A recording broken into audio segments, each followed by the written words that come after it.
Hello everyone. ये NCERT Hindi कक्षा 3, 4 और 5 के लिए लिखा गया लेसन प्लान है। इसमें सबसे पहले डेट वाले कॉलम में डेट लिखी है, कब से कब तक की हमने डायरी लिखी है। फिर यहाँ पर सब्जेक्ट हिंदी है, अंडरस्टैंड है, ये तो अंडरस्टूड है इसलिए यहाँ पर नहीं लिखा है। फिर यहाँ लेसन नंबर में मैंने पार्ट 7 लिखा है, टिप टिप हुआ, क्योंकि इसके पहले के लेसन पहले प्रीवियस वीडियो में डाल दिए हैं। पार्ट 7 टिप टिप हुआ, टॉपिक कवर हो रहा है वर्षा। लर्निंग ऑब्जेक्टिव हमने क्या पढ़ा रहा है, हम पढ़ाने का तरीका क्या है, कैसे पढ़ा रहे वो यहाँ पर हमने लिखा है। तो भारत में वर्षा ऋतु का महत्व समझाना, जल के सभी प्राकृतिक स्रोतों के बारे में चर्चा करना, ये सब यहाँ पर लिख दिया। लर्निंग आउटकम, बच्चे क्या सीखेंगे पढ़ाने के बाद, तो वो यहाँ पर लिखा गया। पानी के महत्व को समझेंगे, पर्यावरण संरक्षण को समझेंगे। ठीक है। अब यहाँ पर पार्ट 6 नाव बनाओ नाव बनाओ, इसके बारे में लिखा हुआ है। वर्षा, आलस, ये टॉपिक है। इसके ऑब्जेक्टिव और आउटकम वो यहाँ पर लिखे गए हैं। आप इसी तरह से एज इट इज इसको लिख सकते हैं। ठीक है। अब यहाँ पर पार्ट 10 है, एक दिन की बादशाहत, ये लिखा गया। इसमें टॉपिक बच्चे आ गया है। अब इसको देखिए, डायरी लिखने का भी तरीका होता है, कॉलम में करके इसको अलग अलग ऐसा लिखा हुआ है, इससे डायरी ज़्यादा अच्छी लग रही है। ठीक है ना। देखिए, जो भी हमें मैटर लिखना है उनको इस तरह से लिख दीजिए आप। यहाँ पर टीचर्स डे भी आने वाला है, तो हैप्पी टीचर्स डे लिखा गया। फिर टीचर के बारे में यहाँ पर लिख दिया गया है कि गुरु आपकी अमृतवाणी मुझको याद रहे। ये कुछ कविता की लाइनें लिख दी गई हैं। ठीक है। यहाँ पर डेट वापस वही, और रिवीजन, टर्म 1 एग्ज़ाम होने वाले थे, तो ये रिवीजन उसके लिखा गया है कि रिवीजन कराया जाएगा। फिर उसका टाइम टेबल यहाँ पर टर्म 1 का मेंशन किया गया है। ठीक है।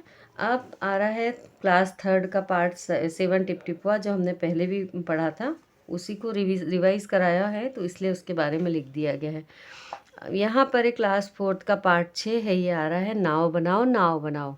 तो उसमें क्या टॉपिक आ रहे हैं, उसमें क्या ऑब्जेक्टिव आउटकम होगा, वो यहाँ पर लिखा गया है।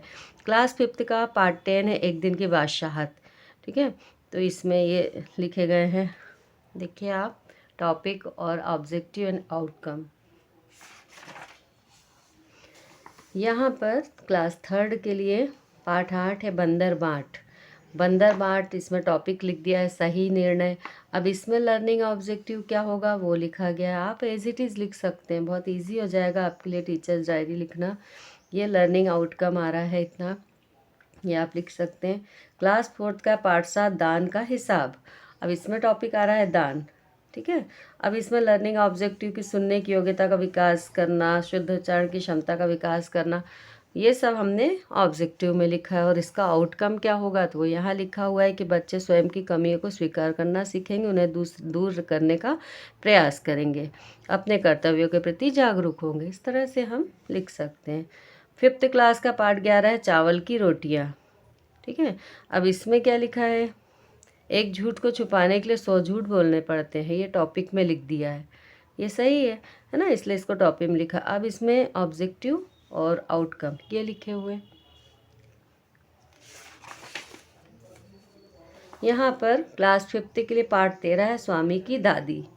ठीक है। अब इसमें लर्निंग ऑब्जेक्टिव में क्या लिखा हुआ है, तो वही है बुजुर्गों के प्रति स्नेह भाव करना, कल्पना शक्ति का विकास करना। लर्निंग आउटकम में है अपनों से बड़ों के प्रति स्नेह व आदर का भाव उत्पन्न होगा, इससे सृजन शक्ति का विकास होगा।